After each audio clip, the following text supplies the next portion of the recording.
Bismillahirrahmanirrahim. Kehormatan semu. Suatu malam Jalaluddin Rumi mengundang gurunya Syekh Samsuddin Tabrizi ke rumahnya. Sang mursyid Samsuddin pun menerima undangan itu dan datang ke kediaman Rumi. Setelah semua hidangan makan malam siap, Samsuddin berkata kepada Rumi, "Apakah kau bisa menyediakan minuman khamr, arak untukku?" Rumi kaget mendengarnya. "Memangnya guru minum khamr?" "Iya," jawab Samsuddin. Rumi masih terkejut. "Maaf, saya tidak mengetahui hal ini." "Sekarang kau sudah tahu, maka sediakanlah." "Di waktu malam seperti ini, dari mana saya bisa mendapatkan arak?" "Perintahkan saja salah satu pembantumu untuk membelinya." "Kehormatanku di hadapan para pembantuku akan hilang. Kalau begitu, kau sendiri pergilah keluar untuk membeli minuman arak tersebut." "Seluruh kota mengenaliku, bagaimana bisa aku keluar membeli minuman arak?" "Kalau kau memang muridku, kau harus menyediakan apa yang aku inginkan. Tanpa minum, malam ini aku tidak akan makan, tidak akan berbincang, dan tidak bisa tidur." Karena kecintaan pada gurunya, Samsuddin, akhirnya Rumi memakai jubahnya, menyembunyikan botol di balik jubah itu, dan berjalan ke arah pemukiman kaum Nasrani. Sampai sebelum ia masuk ke pemukiman tersebut, tidak ada yang berpikir macam-macam terhadapnya. Namun begitu ia masuk ke pemukiman kaum Nasrani, beberapa orang terkejut dan akhirnya menguntitnya dari belakang. Mereka melihat Rumi masuk ke sebuah kedai arak. Ia terlihat membeli botol minuman, kemudian ia sembunyikan di balik jubah lalu keluar. Setelah itu ia diikuti terus oleh orang-orang yang jumlahnya bertambah banyak, hingga sampailah Rumi di depan masjid tempat ia menjadi imam bagi masyarakat kota. Tiba-tiba salah seorang yang mengikutinya tadi berteriak, "Wahai jamaah sekalian, Syekh Jalaluddin Rumi yang setiap hari jadi imam sholat kalian baru saja pergi ke perkampungan Nasrani dan membeli minuman keras." Orang itu berkata begitu sambil menyingkap jubah Rumi.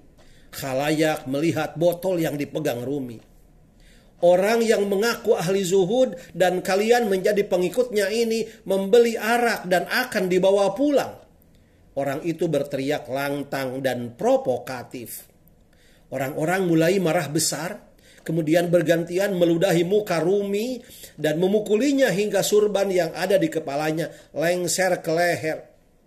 Melihat Rumi yang hanya diam saja tanpa melakukan pembelaan, orang-orang semakin yakin bahwa selama ini mereka ditipu oleh kebohongan Rumi tentang zuhud dan takwa yang diajarkannya. Mereka tidak kasihan lagi untuk terus menghajar Rumi hingga ada juga yang berniat membunuhnya. Tiba-tiba terdengar suara lantang Syekh Samsuddin Tabrizi. "Wahai orang-orang yang tak tahu malu, kalian telah menuduh seorang ulama yang faqih dengan tuduhan minum khamr. Ketahuilah bahwa yang ada di botol itu adalah cuka untuk bahan masakan."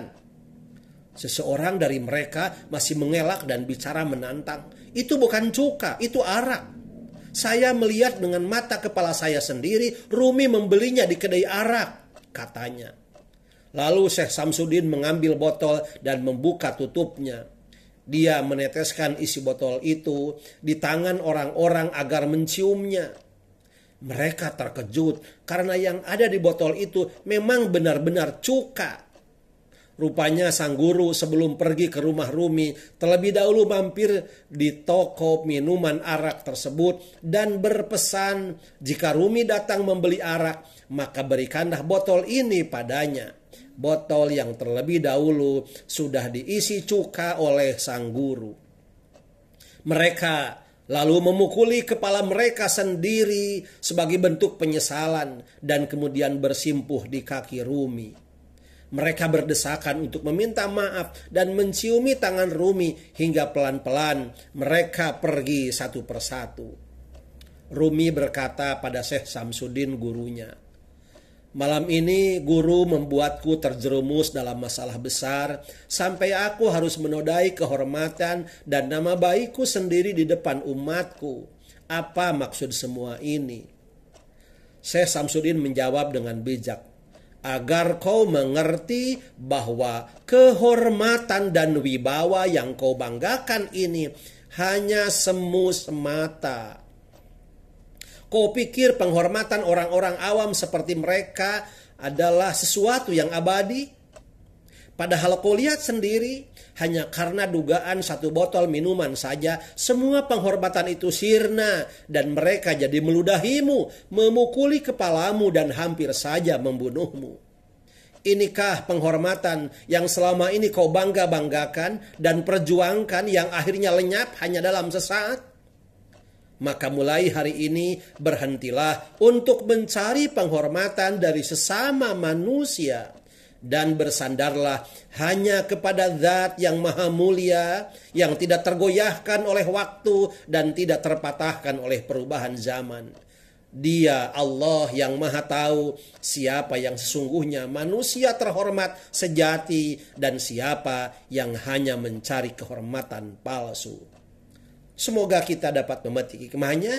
Dan cerita ini dikutip dari kitab Masnawi 2, kisah-kisah fantastis dari Persia, bab Jalaluddin Rumi. Terima kasih. Assalamualaikum warahmatullahi wabarakatuh.